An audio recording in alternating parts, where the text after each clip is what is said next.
Jeudi 13 avril 2023, sur le plateau du Buzz Télévision, l'actrice Cécile Bois, à l'affiche du Goût du crime, ce samedi sur France 2, s'est confiée sur une période délicate, durant laquelle elle a été victime de harcèlement sexuel par un réalisateur. Ce samedi 15 avril 2023, l'actrice Cécile Bois, que l'on connaît également sous le nom de Candice Renoir, sera à l'affiche du Goût du crime, sur France 2. Ce téléfilm franco-belge raconte l'histoire de Laure Grenadier, une ancienne chef étoilée, qui se consacre désormais à ses activités de critique gastronomique.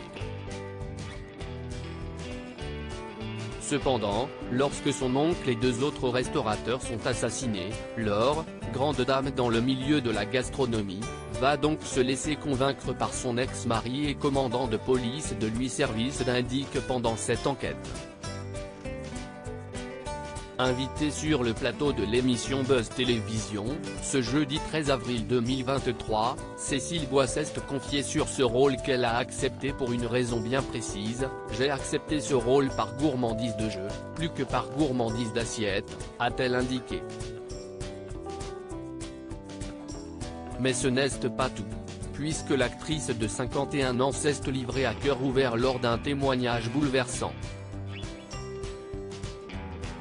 En effet, elle a avoué avoir été victime de harcèlement sexuel de la part d'un réalisateur sur un tournage, survenu il y a plusieurs années maintenant. Un témoignage poignant lors de cet entretien, Cécile Bois en est venue à évoquer le mouvement #MeToo, né des accusations envers le réalisateur américain Harvey Weinstein. « J'ai été victime d'un réalisateur », a-t-elle révélé, sans donner plus de détails sur son identité. Elle poursuit, « C'était très insidieux. Juste avant de tourner, il venait se frotter contre moi derrière, il venait me parler à l'oreille d'une façon libidineuse. À la cantine, il me proposait de le rejoindre dans son studio avant le tournage. Ce n'était pas caché.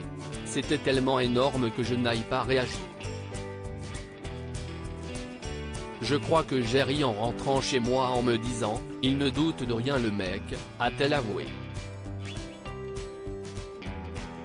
Si la comédienne a tenté tant bien que mal de parler aux personnes présentes sur le lieu du tournage, ces révélations ne semblent avoir eu aucun effet. Je me souviens d'en avoir parlé le lendemain aux assistants, dont une fille, et elle m'a dit, « Oh, tu sais, il est comme ça fait partie de son charme. »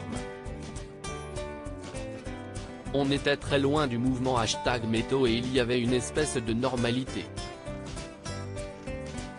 Il a été défendu par tout le monde, a-t-elle confié.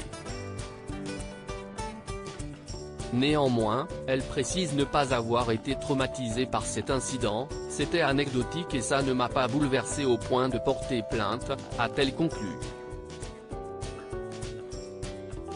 Si le mouvement #MeToo a permis de libérer la parole de nombreuses femmes, Cécile Bois estime néanmoins qu'il est nécessaire de trouver un équilibre et ne pas tomber dans l'excès.